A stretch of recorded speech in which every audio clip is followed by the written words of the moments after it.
In today's episode, I talk about skinny pens, why tipping material actually matters, and pen leaks that defy gravity.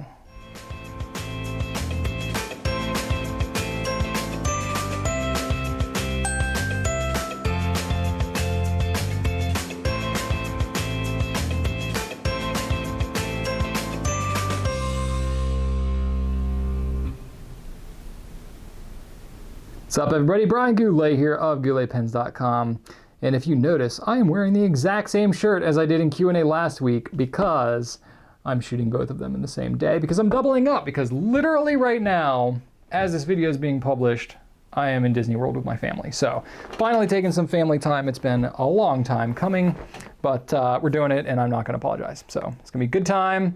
Hopefully I've already made many great memories by the time you're seeing this, as I'm sure I will. So I really don't have a lot to cover about things that have happened in the last week because, frankly, they haven't happened yet in real time. So I don't really know, but we should be doing lots of cool stuff. There's things in the news, there's products, there's activities, things I've participated in. Whatever, I don't know if I'm being dumb. But anyway, I wanted to get this Q&A shot for you. It's going to be a little bit shorter version because I wanted to, well, just give you one, even though I was out. So here's your gift for the week. I'll start out with some pen and writing questions. This one is from missmcpanda on Instagram. Love the handle. I recently got a Lamy Logo and love it. Can you recommend any other pens that are similar in thickness? I have quite small hands and that aren't too heavy. Thanks for everything you do and your team do. You're very welcome. Okay, so Lamy Logo. So the one that I have here is the Twilight, and I'm going to zoom in just a little bit on you because it'll be easier to see the pens. So kind of squat down a bit. So I won't do the cover thing that I had a couple weeks ago, but this is the Lamy Logo. So it's a very thin pen, not unlike the Lamy CP1. The CP1 is actually even thinner than the Logo. It gives you a little bit of an idea, just the difference between the two. Not massively different pens, just some slight different design tweaks.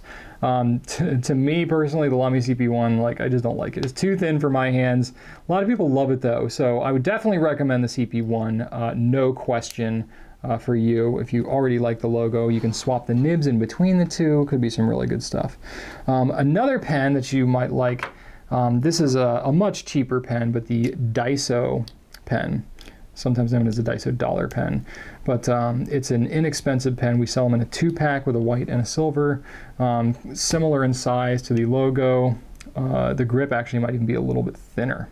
So if you like that one, it's very lightweight as well, so you can check that one out. The Monteverde Limonada. A lot of these thin pens are snap caps, because not enough room to cut the threads.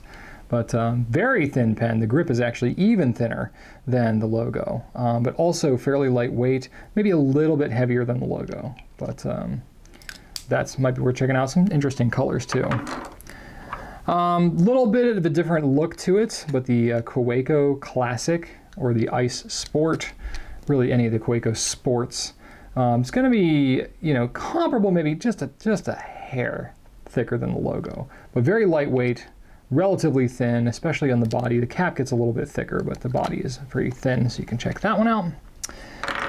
This one is not one that I sell, but it's a somewhat popular Waterman Hemisphere. Also fairly light, I feel like everything I'm saying is fairly light and kind of thin. That's why I'm showing them to you. So a little bit different style. Again, most of these are metal pens, believe it or not, even though they're fairly light, very thin metals. So you can check out the Hemisphere. What else have I got here? I'm gonna divert just a little bit. Those are some of the thinnest ones. Now I'm gonna get into slightly thicker, but still somewhat comparable ones. I have the Pilot Prera or the Pilot Metropolitan. The Metropolitan gets a little on the heavier side, which I actually don't have my Metropolitan like at the ready here. I've got it tucked away in my bag. But the Prera is gonna be the same nib as a Metropolitan, but plastic body, grip section is just a hair thicker than the Logo, but it's pretty much there. Platinum Cool or Platinum Balance has got a grip that's about the size of the Logo, and overall the pen is fairly light too. A couple different color options, including a demonstrator. And then getting up a little bit more in price even, on the Pelican, their thinnest model, the M200, well, I don't know if it's the thinnest ever, but the thinnest that they regularly available is the M200.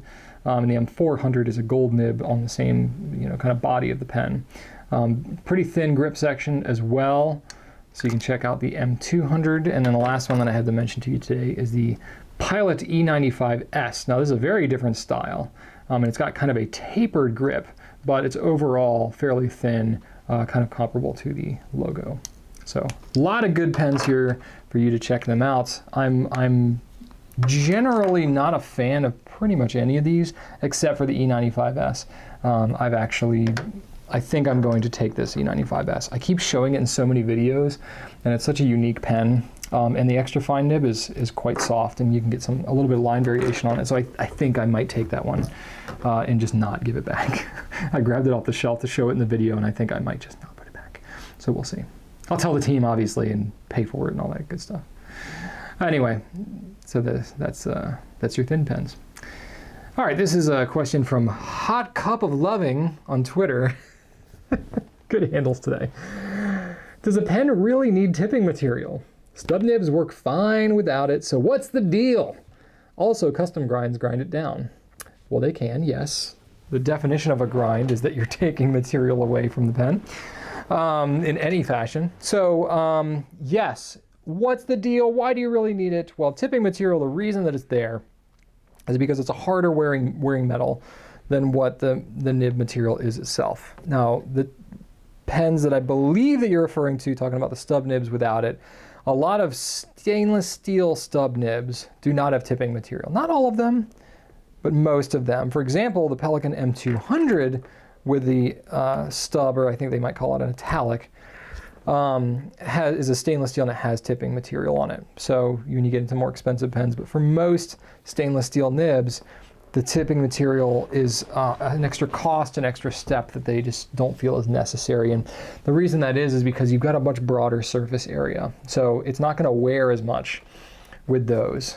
Whereas if you have a fine or an extra fine or something, there's a lot more pressure on just a small area as you're writing than it would be across a greater area. So it's going to wear away more if you don't have tipping material on those. That's why you see tipping on just about all stainless steel nibs. Except for stubs being kind of the exception. And it's interesting because I've been selling pens for, 7+ years now. I really haven't had anybody that's reached out to me and said that they've had a stainless steel stub nib that has worn away considerably. So, that's what I've been told by most of the manufacturers. I've never had any of my own that have worn away, but I don't use like one pen continuously for years. So I'm not the best judge of that. But no customer feedback really that I can recall that talks about a stub nib wearing away. Now, the thing I will say is there are some gold nibs that don't have tipping material out there, and that is generally not a great idea because the gold is a much softer metal. It doesn't wear as hard as stainless steel. Most of the tipping material that's used is some kind of blend of a lot of harder wearing. They say like iridium point Germany on some nibs and stuff like that. The amount of iridium is so small, it's almost insignificant if there's any at all. Most tipping material uses some kind of ruthenium or some other harder wearing metal in the platinum family that is too expensive to make in a whole nib, but can be good just for the tip. Yeah, that's pretty much what it's for. As far as custom grinding it down, yeah, I mean, if you are grinding it down, you are theoretically wearing away some of the life of your nib, depending on the type of grind you're doing and so on. It theoretically can do that. But, what I've seen, and I've, done like Richard Binder's nib tuning class that he's done in the DC show and had a little bit of training experience, just a little bit about, regrinding and stuff like that. Even if you have a regular nib that has tipping material on it, say it's a big blob of tipping material, nice fat broad nib, tons of tipping, you're thinking theoretically to yourself like, oh, it's going to be a while before I wear away that tipping material because there's so much of it. Yes, that's generally true. However, if you think about like it's a big round blob, well, as you're writing in the same hand position, the same thing all the time, you're not wearing it away evenly. You're wearing away just one spot of it. So you're going to get kind of a flat spot, and then it's going to start to feel scratchy over time. because you're wearing away a flat spot, and then anytime you're deviating from that flat spot, you're going to kind of catch the edge of that flat spot, and it's going to start to feel a little scratchy and not so great anymore. Or it may be kind of broad, but then it turns into somewhat of a stub or some other kind of variation over time as the nib kind of wears down. So even if you have a nib that's got tipping material, you may want to get it reground later on down the road. Now, obviously, if you're starting with a broad and it's really worn on one part, when you regrind it, it might be a little more of a medium because now you have less tipping material. So over time, yes, as you're wearing away and regrinding, you're wearing that away. But we're talking about years, decades even, of using one pen continuously. So they're really pretty hard wearing. And then if you have a really significant pen to you that you want to extend the life on, you can actually get it re-tipped. So if it's worn and just there's nothing left there, you can get new tipping material welded onto there and ground again and stuff like that. That's a little bit more of a specialty, but you can have that done on pens. It's more expensive because it's kind of tough to do, but that is also an option. So that's what tipping material is all about. Now you know a little bit more about your pens. This is a question about paper from juliavdw on Instagram. When you trot out the traveler's notebook in videos, I wonder if you use them yourself or are keeping them as collection pieces. They are so versatile. I assume you like the blue one best, and if anything, would be using that one. Well, you know what they say about making assumptions, right? No. So I do use them. I have not been using them as much recently, if I gotta be honest. I like to try a lot of different types of notebooks. I know the Traveler's notebooks well. I have my Passport in the darker brown. It has been my kind of go-to. It's nice, well worn. It's got scratches on it, and it's nice and thick. And I've got my pen loop, and I've got multiple notebooks in there in a custom configuration. I did my configuration in here, and I did not even use the rubber bands. I just used a unique configuration of the elastics that come with it in order to do that. And I have a video on how to do notebook arrangements for the Midori. What was formerly the Midori Traveler's Notebook in this one, but is now just known as Traveler's Company Traveler's Notebook. But I have several others that I have honestly just not carried around regularly because this has been my go-to, and that's been my one. So some of the other ones that I have are more the special edition type ones. And yeah, I don't like sock them away and like, oh, they're going to be investments I save for the future. A lot of them are just like, okay, they've got all the collection pieces and stuff like that. Because I will pull them out and reference them for videos, I like to kind of keep them all together. Otherwise, I kind of lose track of bits and pieces and stuff like that. So that's really more my motivation with kind of storing them. It's not so much that they're collector's items. It's just more that I like to know where they are so that when I reference them, I have all the bits. So I thought, what better opportunity to show you some of the ones that I have, or most of the ones. I think I got most of all of them that I have. I like the Passport size. Personally, the regular size is a bit large, but I don't know. I'm kind of, the olive one is kind of, convinced me maybe I should give the regular a shot. But some of the ones that I have the, give you the close up here. This is the Star Edition, 5th Passport size Star Edition. So this was the camel color before they made camel regular color. So it's got a green thing, and this is the one that they had like the ticket for the trolley and all that kind of stuff. Not the trolley, but the ferry, that's what I'm talking about. So I've got like the ferry thing in here with the bits and parts and so on. So yeah, I have that one. Of course I have the olive, which is what I've shown recently with the matching pen loop. We're going to be getting more of these late May, I believe. So I hear right now, but that can always change. So this regular one, I actually kind of dig this olive a lot. It's, I don't know, I like it. I like the color. And it's not as like shiny as the blue. So here's the blue one. This is the Pan Am version. I don't know, it feels a little different. I don't know if it's the way they tanned it or whatever, but it feels a little more suede-like, I guess, than it does more of a, it's not like a patent leather or anything, but it's, the blue one feels a little slicker. So here's the Pan Am one, and I have all the bits to go with the Pan Am as well. The little Pan Am thing. Oh, I've got some rubber bands in there for a Passport size. Why is that in there? And then I got all the stickers and goodies to go with the Pan Am. So yeah, I actually haven't used and carried around the blue one. I don't know, it's a very dark blue. I'm very picky about my blues. So yeah, theoretically, I could carry around the blue one, but oh, what have I got in here too? Oh yeah, a little Pan Am thing in there. So that's kind of cool. So I dig that. Stickers. My adventures. Oh, I think we like wrote in it. Oh, I've got like, I like my team drew like little notes in it and stuff like that. So yeah, I'm clearly not like saving them for future investment purposes, but you know, sorry, I haven't looked at this in a while. Oh goodness. There's like lyrics to My Girl in here. Cool. Anyway, so that's the blue one. And then the other one that I have is the 10th anniversary one, which is ridiculously small. I thought this was a joke or a misprint or something when they first told us how small this was. I won't pull it all the way out because I don't want to have to unpack it all. But if you can imagine, this is the regular size. Yeah, it's literally like, here's a Post-it. It's about half the size of a Post-it note. Kind of crazy. This one's purely designed just as a collector edition. So I keep it in the tin and just use it as that. And pull it out from time to time when I'm showing you all how ridiculously small it is. So that's that. That's my Traveler stuff. So I do end up using this one, but now I don't know. Now that you prompted me with the question, oh, is that a little far?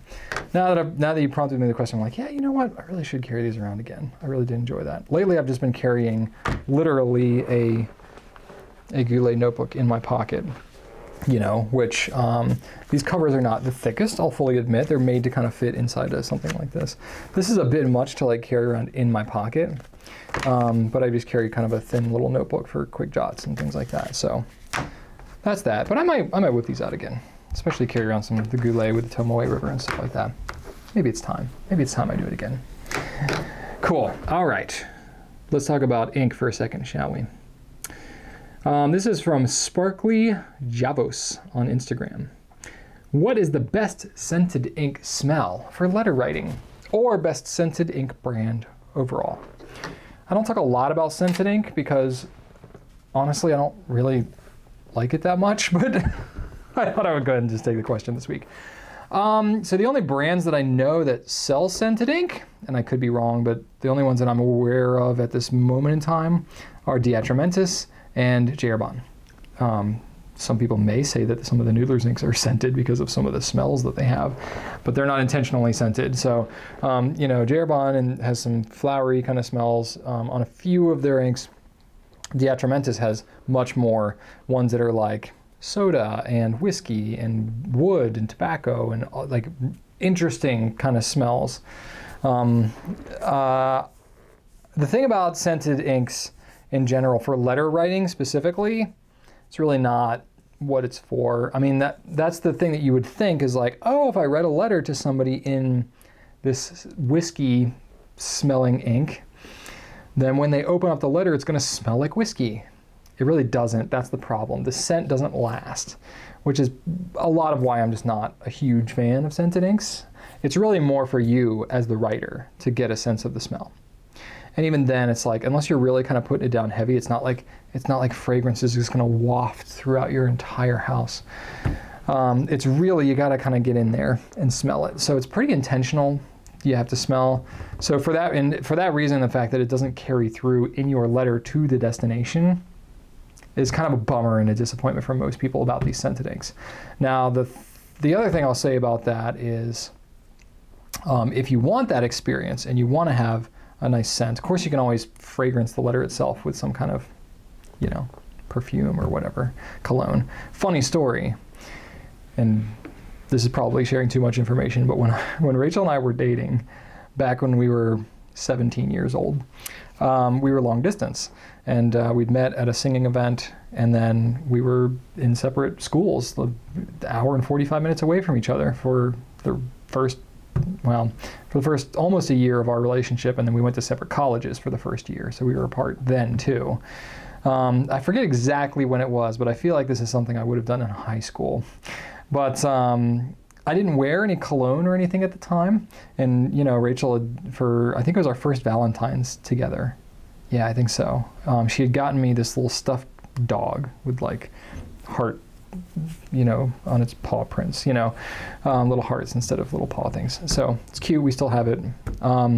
but she sprayed it with the perfume that she wore so that I could like smell it, and it would remind, you know, me of her, and that worked great for a while. Until the smell wore off. So that was kind of something we did in between being able to see each other. But I didn't have like any cologne that I wore or anything like that. The only distinctive smell that I had was my deodorant. So this is me being the pragmatic young Brian Goulet in love with a long distance girlfriend who is now my wife. I took my Degree Ultra Dry, which I actually really liked that deodorant. It was like it was kind of like not a liquid form, but it was like almost like a paste, like you would click it and it had this kind of like fan kind of cut in the top, and it would like click up through, and it was like, it went on white, but it wouldn't show up white on your clothes. They don't sell it anymore, I don't know why. But I really loved the smell of that, and Rachel did too, so I took the deodorant and smeared it all over the cards and letters that I would write to her. And it was apparently endearing enough to her at the time to remind her of what I smelled like. So she appreciated the gesture, I suppose. It was a little odd to smear deodorant all over it. But I guess if you're willing to do that for the ones you love, then what the heck, why not have some whiskey smelling ink, right? But anyway, so long tangent to say that if you want to have it, of course you can fragrance your letters however you want, but one cool way that you can go about it is sealing wax.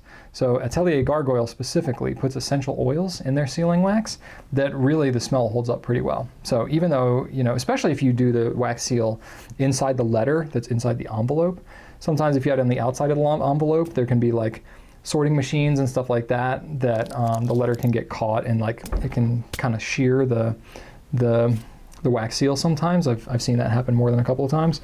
But if you put the wax seal on the letter itself inside the envelope, it protects it a little better, and then it can have that smell kind of effect. It's kind of cool. Still, it's not going to be like bursting out of the envelope. It's not like they open up the envelope and it's like, whoa, that smell. But it's like, oh, hey, it's got a smell to it. That's kind of cool.